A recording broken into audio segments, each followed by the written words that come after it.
Few moments later. Assalamualaikum warahmatullahi wabarakatuh. Tepangaken nami kula Agus Nuri, dipun timbali Agus. Kula kelas 12 akuntansi setunggal. Kula sekolah ing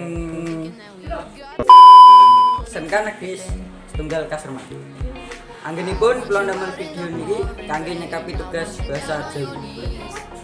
Ing mriki kula badhe ngaturaken himbauan utawa andharan menawi tata cara njaga kasaran ing pakulinan kang anyar. Kula angsal mulanipun saking babab ingkang alit. Kados nglampahaken pinten-pinten cara njagi kasaran badan menika. Mengonsumsi sayur lan buah. Sayur lan buah ngandhut serat prebiotik, vitamin, mineral, saha pinten-pinten antioksidan.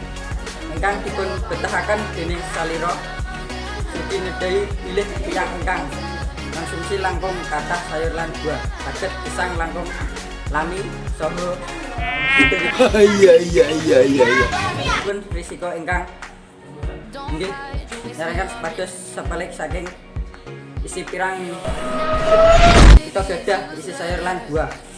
Kejawi menika pastikan ugi kangge mengonsumsi nutrisi ingkang seimbang saben dintenipun.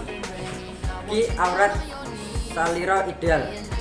Ngadai aurat saling ingkang berlebih ngatos obesitas angsal ngidahaken resiko. Salah satunggalipun tiyang kenging pinten-pinten penyakit ingkang mbebayani. Wonten sisi menika ngadai aurat salira ingkang sangat-sangat andhep ugi saged nandhahaken gizi.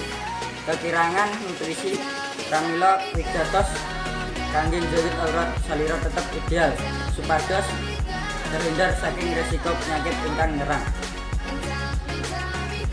Cekap toya. Toya petak ingkang cekap angsal keparing nyukani kathah manfaat. Inggih punika ninggahaken metabolisme lan nyegah dehidrasi. Nalika ngalami dehidrasi, kita ajeng kehausan, lemes, sakit, tenggorokan, ngatos, ngelu.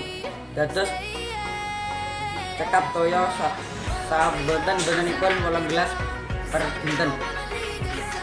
Kula ajeng pamit rumiyin. Wassalamualaikum warahmatullahi wabarakatuh. Matur nuwun.